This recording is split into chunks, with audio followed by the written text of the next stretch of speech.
So the new biz for version 5.6 for the first half has just came out, and as usual, let us start off this video with the disclaimer.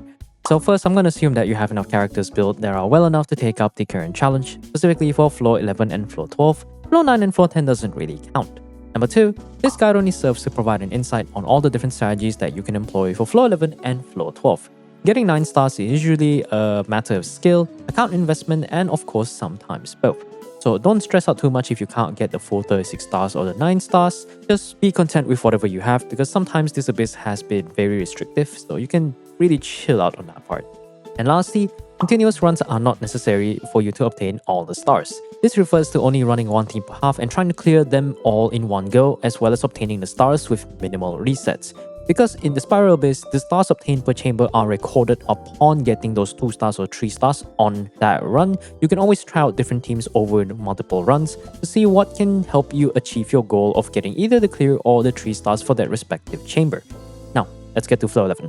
So for the blessing for the current phase, whenever a character's elemental skill hits an opponent, it will be counted as 1 stack, which can be triggered every 0.9 seconds. Whenever the count reaches 3, you'll basically get a shockwave which does true damage, and this damage will ignore defense but cannot be buffed in any shape or form.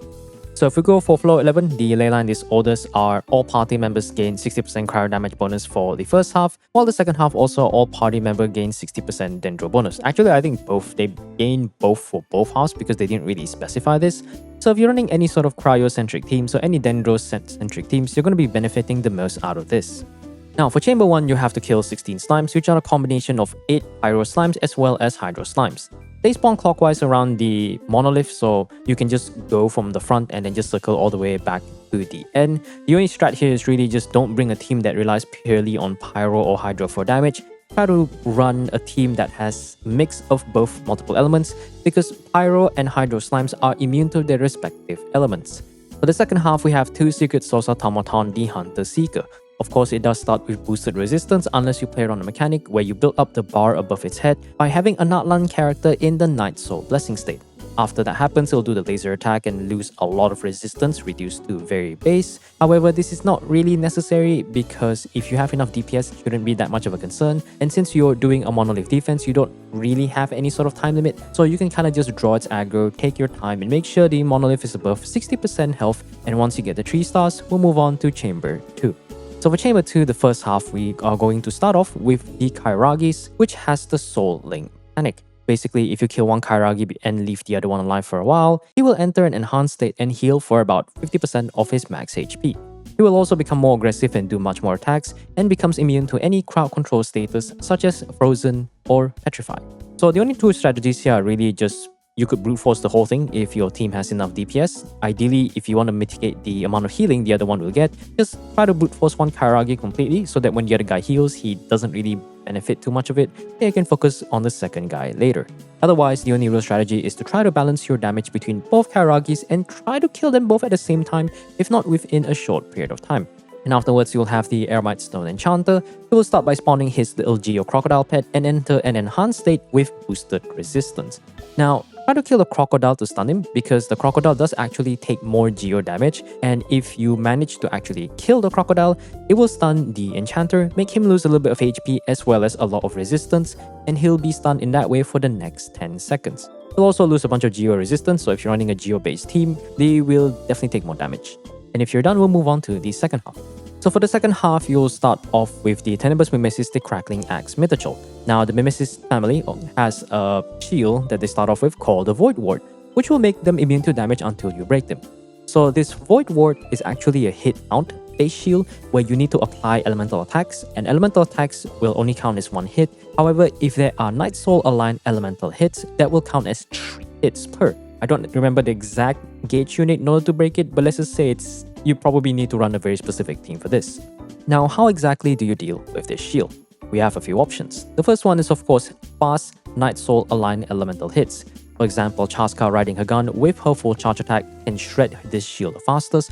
Mavuika in her bike with the normal attack spam, whether in skill and burst, Ororon's burst or Silali's burst, or Kini's normal attack in his skill mode will also shred this really fast. Now, Non-Nutland options will include running any Electro Charge-based team, like Hydro and Electro. You can even run the likes of Fischl and Cloran, that's one of the few exceptions. And other options would include running a Burning team, whether you run MLA Burning, or you run Kinish Burning, or you just have like a random Dendro unit in your Quicken team in order to try to break the shield. That is something I would recommend.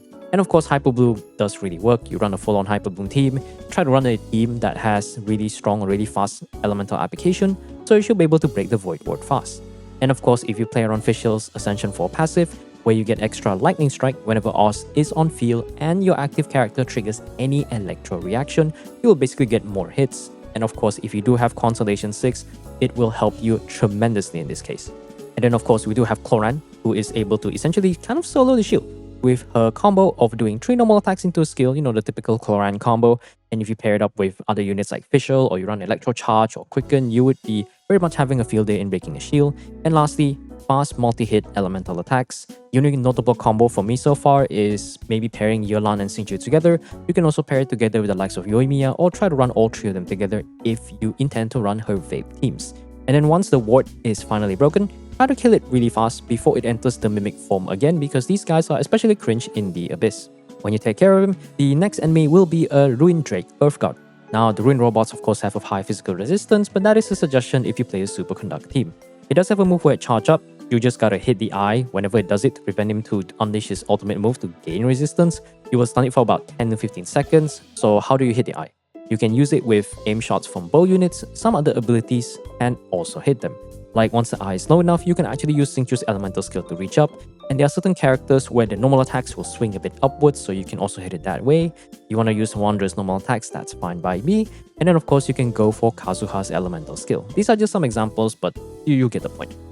So if you happen to not stop the charge attack, you can just wait until he does certain moves, and then once you notice that his eye glows, try to hit it with a single hit, and then he will immediately lose all resistance and once again get stunned for a short period of time. And once you're done, we'll move on to Chamber 3. So the first half, you just have a bunch of Fontaine mechs. Like, I don't really have anything to say here. They do have the Arca mechanic where you have to apply the opposite mode with relevant Fontaine units with their respective abilities, but it's not worth considering because you don't gain any real advantage. So to be honest, just deal with them, and then yeah, I have nothing to say here, and then we'll go to the second half. So the second half will start with the Hydro Wayob manifestation, which has high Hydro resistance. Now the mechanic around him is that this variant will always start with this trial move for the next 13 seconds that will sap all of your energy at certain intervals. You want to break the white shield with enough damage in order to stop it. Upon successfully doing so, it will drop 90 energy in the form of elemental orbs, which will help you gain all your energy back. Now failing to break the shield will let it create a Hydro shield based on how much of that white shield has left. Why you don't really want this to happen is because you don't actually gain all your energy back, and if your team is very burst dependent, you're going to be spending quite a bit of time trying to get all your burst back. If you do happen to get to this stage, the Hydro shield can be broken with Cryo and Dendro being the best options, and then the not so good options being Pyro, Electro, Geo, and Anemo. So generally the strat here is that when you start, you want to use all your elemental bursts before it starts the trial attack. This will ensure that you get all your damaging abilities out before it begins sapping your energy. You can use your elemental skills later because he does do the move pretty fast, so at the very least you're not worried about energy since breaking the shield will return all your energy back. And if you happen to run any Natlan DPS, the white shield does take 60% more damage from Night Soul aligned attacks. Keep in mind that Vaporize or Melt doesn't provide any damage bonus for the shield, so triggering the reaction doesn't actually do anything. So try not to run the team that is very reliant on this damage bonus unless you're running someone like Molani who actually does decent damage or something like that. That's just one other example. And if you don't want this, there's of course 2 alternatives. Alternative number 1, you can run a freeze team. Obviously this is the Freeze Abyss to prevent it from doing the trial move at all. Just make sure you constantly apply both Cryo and Hydro to ensure that it remains frozen and that it doesn't do the trial move. The second option is to stagger it with certain abilities, and you can only do this once this little wings goes down after it spawns. This will stagger it and prevent it from doing the trials move. Some of these moves will include Kea Burst, Xingqiu Burst, Bennett Burst, Rosaria Burst, and Beidou Burst, etc. Now, this is not really the most reliable way, but if you do want to attempt to do this, feel free to do so. But otherwise, we'll move on to the next enemy being Maguu Kenki. So once you're done with the Wayob manifestation, The Maguu Kenki will take about 10 seconds to get up, so you can look at your timer and then try to use this time to regain energy as he's trying to get up, because he doesn't actually take any damage here. So using your elemental skill, you can try to gain all your bursts back after using all of them against the Wayob. Now, a notable mechanic is that if you are more than 7 meters away from him, or basically you're far away, he will take no damage as he will get protected by his Onimas. That is his specific gimmick where you kind of want to be within melee range, kind of like a mano-a-mano samurai kind of thing. And of course, if you are way too far away or you are mid-air as he's about to do attack, he will do the slash and dash move which try to dashes towards you across the map. And this is not ideal if you want to keep him in a single spot or you tend to play circle impact teams like with Bennett. And once his HP reaches about 71% HP, you can roughly guess from here, he will stop taking damage and he will immediately trigger the dual sword burst animation. This will do lots of damage because it triggers both a Nemo and Cryo as well as a Swirl. So if you're not careful, you can basically get one-shotted. Now you can iframe this by dashing once his motion, his animation is about to slam down, indicated by the downward motion, or you can just use your elemental burst. So yeah. Once that is done, he does have a pseudo-predictable attack pattern. Usually after doing the dual sword burst, he will start with doing an AoE sweep attack, usually the cryo one, and then after doing that, he's extremely likely to dash away from adjacent to whichever direction he is, but generally he will try to go away from you. So just try to keep this in mind if you do run circle impact teams. And once you're done, we'll move on to floor 12. So for floor 12, the leyline disorders, the first half we have characters elemental skill cryo damage increased by 75%, while the second half will have characters elemental skill dendro damage increased by 75%. And obviously the first half is very much an Escoffier buff. No one else or no other cryo unit has their main damage source from their elemental skills, so it is what it is. However, the second half does have a few good options, especially for Kinesia's rerun, which is going to be rerun very soon, as well as MLA and Al-Haytham. So for the first half, you start with, once again, the Aramite Stone Enchanter. Same explanation as floor 11. He spawns a Geo Crocodile, kill the Crocodile, stun him, make him lose HP, and then a lot of resistance, and try to take that time to kill him really fast because he's generally not the strongest enemy in this part. And then afterwards, you'll have to deal with two Fatui operatives, the Anemo variants, which are the local legends. They do have very high Anemo resistance, so if you do want to run a Anemo hyper carry team, do try to remember that. And they are a bit resistant to freeze, in the sense of like they don't get frozen very long, just like the Consecrated Beast.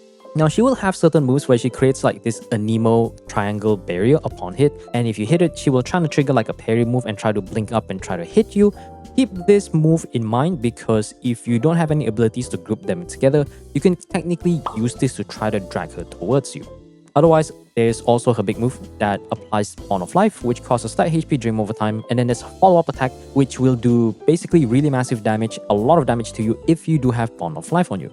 So try to be careful in getting hit or not, or if you do have a healer, this shouldn't be that big of a concern. However, both of them are very susceptible to stagger, to crowd control abilities such as Venti Burst or Kazuha's skill, so you can probably use Anemo grouper units to your advantage. Otherwise, there's no real grouping technique. You can just maybe sometimes if one is far away, you can try to go near them and hopefully they trigger the parry move. And if you can try to hit them at range, maybe they'll just fly to you and next thing you know, they'll group each other. Of course, freeze here is amazing because you don't really have to deal with grouping and they won't move a lot, but they do get unfrozen quite often. So the Lava Dragon statue makes his first entrance with a whole lot of resistance. Now in the guide, it is stated that the overall version has 70% resistance, and he does lose a lot of that in the second state. However, in the Abyss, I'm pretty sure if Home DG Cat is accurate, he has 150% resistance to everything. So what is his gimmick? Essentially, he's a Pyro Shield boss, very much an anti-cryo or hydrocentric team. He will start off with his rock form with amazingly high resistance, and it's high enough where combinations like Escoffier Kazuha or Shilona and Kazuha cannot help you in any shape or form here. So please try to run a few pyrocentric teams, and I'll talk about the recommendations later. So when he starts with the rock form, he has really high resistance. Apply lots of pyro, and one thing to keep in mind in this boss is that he doesn't count elemental application, but rather he counts elemental hits. If you have characters that can hit pyro really fast, whether it be Arlecchino or Yoimiya, you'll probably have some advantage here. And of course, once you break the first bar, he will enter the lava form with about, I think, 20% of its Fury bar built up. Now, what you want to do is build the bar even further. And what I noticed is that whenever he reaches about 50%, 50 to 60% of the second bar, you can actually interrupt him during the phase of him trying to do his attacks. He will lose a good portion of his HP and get staggered for a little bit, so that's nice for extra damage. And once you fill the second bar completely, it will lose a bit of HP, a lot of resistance, and he'll be stunned for about 10 to 15 seconds. Post-edit me will confirm this part. And then he will repeat the whole phase again. Now, what exactly is the strategy here? So from all the tests that I did, you have to run absolutely a mix of mono pyro or burning teams. And if you do want to run quick burn, which is essentially a quicken team with a pyro unit, quicken and burning, that has been working pretty well too. And as long as you're not bringing him to the stun state, if he's not in the stun state, do not apply any sort of cryo or hydro, because applying that will remove 20% of his fury bar. So just don't even attempt that. Just try to build up his bar and then just make him stun. Then you can worry about doing actual damage. So generally, you can just try to focus on applying lots of pyro first. You can bring a lot of really pyrocentric teams, whether it be burning, any sort of burning teams. However, keep in mind that the weird thing that I noticed is that for some reason, Nahida's skill doesn't exactly trigger on this guy for whatever reason. So if you do want to run a burning team, make sure you probably try to run Nahida on field to constantly refresh the burning proc. Because for whatever reason, I don't know why the elemental skill just does not re-trigger despite me running another unit off field. So yeah, it is what it is. But it could maybe because burning doesn't really re-trigger, but I'm pretty sure it just doesn't trigger at all. As for the team recommendations, I'll go over that in a later section. Now, Chamber 2, you'll start off with 2 Dog Fontaine Mechs and 2 of the Spider Mechs. They're extremely weak. Just really kill them both at the same time. They'll spawn in Wave 1 and Wave 2. Very forgettable. And then we have the Perpetual Mechanical Array.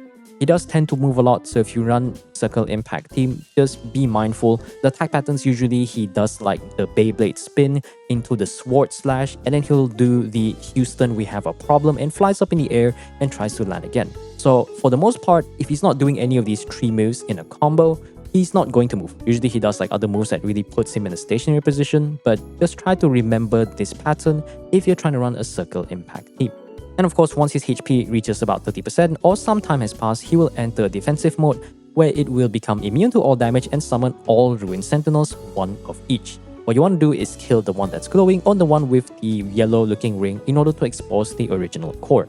Now for the grouping strategies for all 4 different Sentinels, let's start off with the easiest one, the Ruining Cruiser, also known as the Triangle, or I like to call him Dorito. If you see him spawn, run to him and make sure you face him and with his back towards the core. Wait for a while, let it dash back towards the core, and then once it dashes back next to the core, you can just set up your abilities to make the transition of doing the damage to the core very smooth. If you do get the Ruined Destroyer, also known as the Digger or the Snake, what you want to do is be roughly exactly at the center between it and the core, and try not to be too near because otherwise it'll actually do a melee attack, but don't be way too far, otherwise it'll try to range attack. So I would say the sweet spot is roughly exactly at the center, maybe a little bit more towards the core, so don't try to stay too near. And once he does the digging move, immediately go to the core and wait for it to spawn, then the rest is history. Then the third one, we do have the Ruined Defender and Ruined Crab. This one is the most RNG based one. What you want to do as it spawns is that you want to go near it, and then afterwards you want to run as it's like about to assemble, when its legs is already revealed and it's jumping up. You want to run a bit further back, maybe slightly past where the core is, and then there's a chance that it will try to jump to you. If it jumps to you, then you can probably start setting up your abilities then, but if it doesn't, then you just have to try to use your abilities in between both him and the core, so hopefully the transition for the damage is smooth. And of course, we do have the Ruined Scout, also known as the Jellyfish. There's no real strategy here, this is the worst RNG. He takes like 3 years to spawn. You can go away from it and wait for it to come to you, but that's going to take way too long if you're really tight on time. So if you do get bad RNG, this is the first half of Chamber 2, so feel free to reset if you do want to, get a better luck. Otherwise, we'll move on to the second half. So second half, we have 2 Tenebrous Mimesis. One is the Hilichurl Rogue and the other one is the Ruined Guard. So the Rogue does have a move where he flies mid-air on an Anemo Slime. You just have to hit the Anemo Slime to bring him down, but there's nothing of note for both these enemies. And of course, I explained the Void Ward mechanic in floor 11, but I'll just briefly repeat it. It's a hit count shield. Night Soul aligned hits will count as 3 times the hits, while regular elemental hits will count as 1. Of course, Night Soul aligned hits, elemental hits that are really fast, like Chaska or Mawuka normal attack spam in the burst mode, preferably, where you do like N2 dash cancel or something like that, would really break it really fast. Ororon, Kinish, all these other Natlan units that can actually apply really fast hits. And then we have Electro Charge, Burning, Hyper Bloom, Official with an Electro Reaction team, Oran with a regular skill combo, and Fastest units combo with Yoimiya, Yelano, Singchu. And this one is actually really Omega cringe. So the moment that the ward is broken, try to readjust your rotation so that once it breaks, you can actually put all your damaging abilities up, because it only really does like 2 attacks before it reshields again, which is actually somehow worse than the last time you went against this guy when he first came in 5.2. So yeah, make sure to kill him really fast, otherwise you are going to be cringing really hard, because I definitely did. Once you're done, we'll move on to Chamber 3. Now Chamber 3, the first half, we just have a single Ruin Grader. There's nothing of note. You can try to shoot the weak point, but there's no real advantage. What I do recommend here is, because the Wayob is next, if you don't have enough energy for your next rotation, you can try to intentionally delay killing the Ruin Grader and try to use your elemental skill to get all your energy back. So once you get your energy back, you can actually deal with the Wayob manifestation. And of course, being Electro Wayob, this guy has high Electro Res. The mechanic is the same as the usual one. It starts with a trial move that occasionally saps all your energy at an interval, break the shield with enough damage to stop it, and doing so will give you lots of energy. And failing it, he will create an Electro Shield based on how many white shield was left. So if you somehow fail, Electro Shield can be broken with Pyro, Dendro, or Cryo being the best, and then of course Geo, Anemo, and Hydro being not as good. The usual strategy is to use all your elemental bursts before it starts your attack to get all your damaging abilities up, and as usual, use your elemental skill later, and don't worry about energy. If you can break the white shield, your energy is going to come back to you regardless of what you do. The white shield also takes more damage from night soul attacks, so if you do run Night Lang characters, that's pretty good. Vaporize and Melt doesn't provide damage bonus. And if you run a freeze team, like the alternative I mentioned just now, aside from staggering, freeze teams is really good here. If you run something like an Ayaka Escoffier team, or honestly any consistent freeze team, you should be able to prevent it from doing the trials move overall, as long as you don't break its freeze and ensure that you apply constant application of both Hydro and Electro. Then we'll move on to the final chamber. So for the second half, we do have Tenebrous Papilla type 2. He has very high resistance, and he will start with his super move for the next 13 seconds, and once again generate a similar Void Ward shield like the Mimesis. Now the strategies is the same as always: fast Night Soul line hits, Electro Charge, Burning, Hyper Bloom, Fischl, Cloran, fast hits, and if you do have a Nemo elemental burst like Venti burst or maybe Sucrose burst, of course Kazuha burst too, try to get those elemental bursts with elemental absorption. Especially Venti does hit, like I think it hits twice, similar to how Kazuha every 2 seconds it hits both a Nemo and the absorb elements. It'll be very helpful for building up the hit count. Once you build up the ward, you break it, he will get stunned for a bit, and he will lose a lot of resistance. Now failing to break the shield, regardless of whether you survive or not, will put it at 70% resistance. So if you actually successfully break this Void Ward, he will continue the rest of the fight with 35%. So if you have a VV Shred, after that, then you don't really have to worry about resistance. But otherwise, if you don't or you fail to break the Void Ward, then hopefully you have a combination of Shieldon and Kazuha to basically neglect all that resistance, because it will reduce your team's DPS by quite a lot. And failing to break the Void Shield will do a massive explosion, does AoE physical damage, apply the attrition stacks on your active character, which will drain 60% of your max HP plus flat 3000. In most scenarios, most units will quite literally die, so dodge it with an iframe, be out of its range, or use your elemental burst.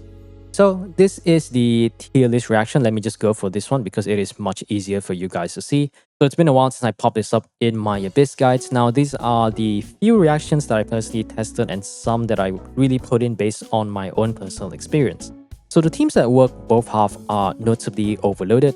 I think this is Reverse Vape, Forward Vape, both vapes I think, as well as Burning. Now Overloaded on the second half, because if we were to look at the resistance, let me find that Lava Dragon statue. This is the overworld variant, however. So once you actually break his rock form, he retains the very high pyro resistance. However, he does gain lower resistance towards other elements. The numbers are definitely a bit different for the Abyss variant, so keep that in mind. However, that means you don't necessarily have to build up enough pyro for the second half and start doing damage then. You can simply start your damaging rotation on the second part. So Overloaded teams, whether it be Varesa and the 4-star variants, both teams work extremely well on both halves as well as the second half. Now for Vape is a bit situational. First half is obviously really good. Second half is a bit interesting because you probably want to run double pyro, or you want to run some sort of Burn Vape team. I think Burn Vape would be really well, even though I personally haven't really tested that, because what you want to do against a Lava Dragon statue is you don't really want to use all your abilities. Like let's say the footage ping right now is the Hu Tao Vape team, and it did struggle a little bit because my Xingqiu is not as good as C2 Yelan for obvious reasons. However, utilizing Bennett, Kazuha Burst, as well as Hu Tao with her normal attack spam, they were able to bring the shield down decently fast while inflicting a decent amount of damage. So at the very least, once they're down, the vapes will start taking over and Hu Tao can actually do pretty decent damage. Of course, you could probably do the same with Molani. I did this on one of my viewer streams, I believe yesterday, when I helped bid their Abyss clears. Just make sure you break through the whole mechanic first, and then you can begin your Molani rotation and do massive amounts of damage. And burning obviously works for both half, whether it be Kinish or Emily, they're going to benefit the most from second half due to the leyline disorder. So that's one thing to, that's one thing that you can do if you happen to be a Kinish, Emily, and an Al Haytham owner.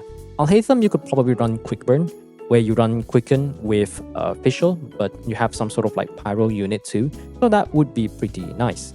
Now for the teams that strictly work on the second half, because the rest is just not going to be counted, we have, of course, Quicken and Spread. Now, I think this is Aggravate. This is Aggravate and this is Spread, as well as Mono Pyro teams, mostly just to play around the reaction. However, keep this in mind. I'm going to put this in front. The disclaimer here is that this is the Quick Burn variant. Like the one Quick Burn team that I personally tested is Cloran Quick Burn with Nahida Official, as well as a C6 Toma, and surprisingly, they could actually clear pretty decently. And my units are not like Omega Whale, but they are pretty decently built for those standards. So surprisingly, the Cloran Official combo could actually clear all 3 of the second half of the chambers.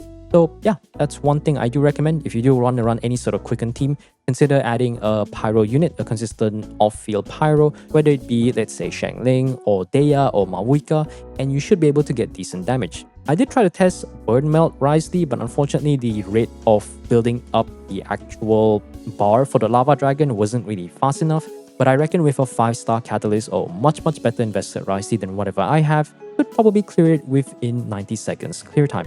And then for the first half, basically every other reaction that isn't Burgeon. I tried Burgeon, Burgeon's still bad, don't even bother. So if you can make it work, good for you. But I would say all the other reactions is very much catered for the first half. Obviously, Freeze is very much the king or the current, what the Abyss is currently intended for. And the rest is all the same, whether you run Superconduct with Eula or whatever physical teams. I tested Alakino Melt, it was pretty strong. I also tested Sucrose Taser, Nilo Bloom, and all the other reactions that you can think of. Well, I haven't really tested Mono Electro, Mono Cryo, Mono, and obviously this Mono Anemo with Xiao, but we don't really have anything else going on in the first half, so I don't think there's much problems for that. Otherwise, that is it for the video. If you guys have any questions, leave them down in the comments below. If you have anything else to add up from other videos or other tips, also feel free to share it with us in the comment section below. And if you enjoyed the video and found it informative, do the usual, slap that like button. If you want to stick for more endgame guides and endgame content, feel free to subscribe. And that is it for now. This is Ethereal, signing off, and I wish you the best of luck in your Spiral Abyss clears. Peace out.